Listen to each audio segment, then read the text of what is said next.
السلام علیکم سامعین و ناظرین، آئیے میں آپ حضرات کو قارون کی سرکشی کا واقعہ سناؤں جو کہ حضرت موسیٰ علیہ السلام کے زمانے کا ایک بہت ہی رئیس شخص تھا۔ تو سیدنا موسیٰ علیہ السلام نے قارون سے فرمایا کہ تمہارے پاس بہت زیادہ مال ہے، لہذا تم اس میں سے زکوٰۃ ادا کرو۔ اس نے خطرہ محسوس کیا کہ اس طرح تو میرا مال کم ہو جائے گا، لہذا اس نے سوچا کہ کوئی ایسی بات کی جائے کہ حضرت موسیٰ علیہ السلام کی عوام الناس میں بے عزتی ہو جائے، پھر میں ان کی بات نہیں مانوں گا بلکہ میں کہوں گا کہ ایسے بندے کی بات میں نہیں مانتا۔ چنانچہ اس نے کسی عورت سے کہا کہ جب موسیٰ علیہ السلام قوم کے سامنے خطاب کریں گے تو کھڑے ہو کر کہنا کہ یہ تو میرے ساتھ بدکاری کا ارادہ کر رہے تھے، تم صرف الزام لگا دینا، باقی پروپیگنڈا ہم خود سنبھال لیں گے، اور میں تمہیں اس کے بدلے میں اتنے اتنے پیسے دوں گا۔ وہ مال کے جھانسے میں آ کر کہنے لگی بہت اچھا۔ چنانچہ سیدنا موسیٰ علیہ السلام اپنی قوم کو واضح و نصیحت کرنے کے لیے کھڑے ہوئے، اتنے میں وہ عورت کھڑی ہو گئی۔ جب کھڑی ہوئی تو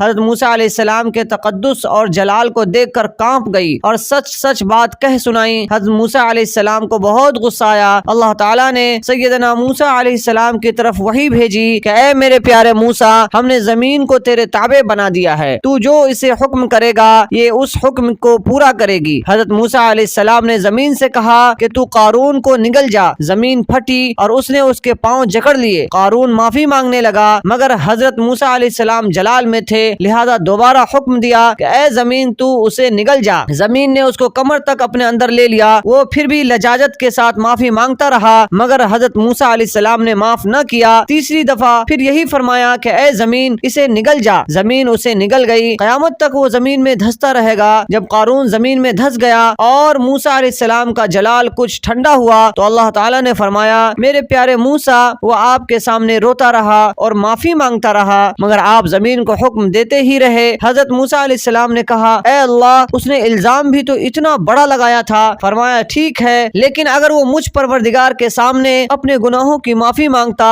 تو میں پروردگار اس کے گناہوں کو معاف فرما دیتا۔ اللہ اکبر، کتنے بڑے ہیں حوصلے پروردگار کے۔ ہم انسان تھوڑے ظرف والے ہیں، تھوڑی سی کوئی بات پیش آ جائے تو ہمارا جی چاہتا ہے کہ اس کو اپنی نگاہوں سے نیچے گرا دے۔ ہمارا حسد اتنا ہوتا ہے کہ اس کو ذلیل و رسوا کر دینے کے در پہ ہو جاتے ہیں۔ ہمارے اندر طوفان ایسا ہوتا ہے کہ کسی کو اچھا دیکھ نہیں سکتے، لیکن پروردگار کا تو معاملہ ہی کچھ اور ہے کہ پروردگار کے سامنے اگر ایک شخص زندگی بھر مندر میں گھنٹا بجاتا رہا، صنم صنم کرتا رہا، ایک مرتبہ دھوکے سے سمت نکل گیا تو اللہ نے کہا لبیک یا عبدی، کہہ میرے بندے کیا چاہتا ہے، ایسے شخص کو بھی اللہ معاف کرنا چاہتا ہے۔ تو یہ ویڈیو آپ کو کیسی لگی کامنٹ باکس میں ضرور بتائیں۔ چینل کو سبسکرائب نہیں کیا ہے تو سبسکرائب ضرور کریں۔